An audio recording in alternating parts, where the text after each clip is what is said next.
अब देखना ये होगा कि निशांत की मौजूदगी से जदयू को कौन सा मुकाम हासिल होता है। बढ़ते अगली रिपोर्ट की तरफ। लंबे समय से अंतरिक्ष में फंसी सुनीता विलियम्स और उनके साथी यात्री बुच विल्मोर के धरती पर लौटने का ऐलान हो गया है। नासा के इस ऐलान में बताया गया कि दोनों अंतरिक्ष यात्री जल्द ही धरती पर लौट आएंगे। नासा की ओर से अंतरिक्ष में शोध के लिए किए गए दोनों यात्री 9 महीने से ज्यादा समय तक अंतर्राष्ट्रीय अंतरिक्ष स्टेशन में फंसे हुए हैं। हालांकि उनकी वापसी का ऐलान तो हो गया है, लेकिन अब भी उनकी वापसी में बहुत सारी चुनौतियां आ सकती हैं। देखिए इस पे हमारी ये रिपोर्ट।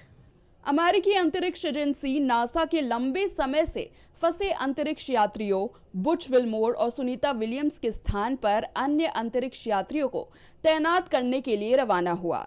स्पेसएक्स का यान रविवार को अंतर्राष्ट्रीय अंतरिक्ष स्टेशन पहुंच गया, जिसके बाद विलियम्स और विल्मोर की वापसी का रास्ता साफ हो गया। लेकिन नजर डालते हैं उन चुनौतियों पर जो सुनीता विलियम्स के धरती पर पहुंचने में आ सकती है। ड्रैगन कैप्सूल के एंगल में गड़बड़ी हो सकती है जानलेवा। ड्रैगन कैप्सूल के एंगल में किसी भी तरह की गड़बड़ी एस्ट्रोनॉट्स के लिए जान का खतरा साबित हो सकती है। बता दें कि ड्रैगन कैप्सूल अंतरिक्ष में 28,000 किलोमीटर प्रति घंटा के हिसाब से ट्रैवल करेगा, लेकिन वायुमंडल में एंट्री के दौरान इसकी रफ्तार कम होगी। ऐसे में अगर ड्रैगन कैप्सूल के एंगल में किसी भी तरह की कोई गड़बड़ी होती है तो इससे एस्ट्रोनॉट्स के लिए जान का खतरा होने के चांसेस काफी हद तक बढ़ जाते हैं। आपको बता दें कि इस स्थिति में 2 तरह के सिनेरियोज बन सकते हैं। अगर ड्रैगन तीखा एंगल लेकर वायुमंडल में घुसने की कोशिश करेगा तो ऐसे में घर्षण बहुत ज्यादा बढ़ जाएगा और 1500 डिग्री सेल्सियस से ज्यादा की गर्मी पैदा हो सकती है और इस हालात में ड्रैगन पर लगी हीट शील्ड भी जल सकती है।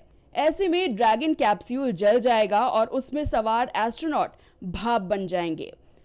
दूसरा सिनेरियो ये बन सकता है कि अगर ड्रैगन उतना एंगल लेकर वायुमंडल में एंट्री करने की कोशिश करेगा तो वो वायुमंडल से टकराकर अनिश्चित काल के लिए स्पेस में वापस लौट जाएगा, जिसके बाद नासा के लिए कैप्सूल को ढूंढना काफी मुश्किल हो जाएगा।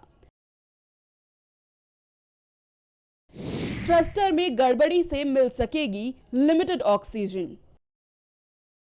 अगर स्पेसक्राफ्ट में लगा थ्रस्टर फेल हुआ तो रेस्क्यू के लिए कुछ ही घंटे मिल पाएंगे। बता दें कि थ्रस्टर अंतरिक्ष में स्पेसक्राफ्ट की स्पीड, ऑर्बिट एडजस्टमेंट और स्पेसक्राफ्ट कंट्रोलिंग का काम करते हैं। अगर वापसी के दौरान ड्रैगन कैप्सूल में लगा थ्रस्टर काम करना बंद कर देता है या थ्रस्टर में किसी भी तरह की कोई गड़बड़ी होती है तो इस हालात में कैप्सूल में सवार एस्ट्रोनॉट्स को लिमिटेड ऑक्सीजन और पावर सप्लाई ही मिल पाएगी। ऐसे में उनका सर्वाइवल बहुत मुश्किल हो जाएगा और लिमिटेड ऑक्सीजन और पावर सप्लाई के साथ स्पेस में ही रह जाएंगे। ऐसे में थ्रस्टर को ठीक करने और स्पेसक्राफ्ट को वापस लाने में कुछ ही घंटे का समय होगा, जो नासा और स्पेसएक्स के लिए एक कठिन काम होने वाला है। पैराशूट्स देरी से खुले तो हो सकता है जान का खतरा। वायुमंडल में एंट्री से लेकर स्प्लैश डाउन तक का सारा प्रोसेस सही से होना जरूरी है। ऐसे में ड्रैगन कैप्सूल में लगे 6 पैराशूट्स का सही टाइम पर खुलना बेहद जरूरी है। बता दें कि ड्रैगन कैप्सूल में लगे 6 पैराशूट्स 2 हिस्सों में खुलते हैं। पहले खुलते हैं ड्रैग पैराशूट, इनकी संख्या 2 होती है और जब कैप्सूल धरती से 5500 मीटर की ऊंचाई पर होता है तो ड्रैग पैराशूट खुलते हैं और कैप्सूल को स्थिर रखने का काम करते हैं। उसके बाद जब कैप्सूल धरती से 1800 मीटर की ऊंचाई पर होते हैं तो मेन पैराशूट्स खुलते हैं। इनकी संख्या 4 होती है। मेन पैराशूट्स खुलकर कैप्सूल की स्पीड को कम करते हैं। ड्रैग पैराशूट्स खुलते समय कैप्सूल की गति 560 किलोमीटर प्रति घंटे की होती है, जबकि मेन पैराशूट्स खुलते समय कैप्सूल की गति 6 किलोमीटर प्रति घंटे होती है। फिलहाल 9 महीने के बाद सुनीता विलियम्स की वापसी को लेकर लोगों में उत्साह बना हुआ है।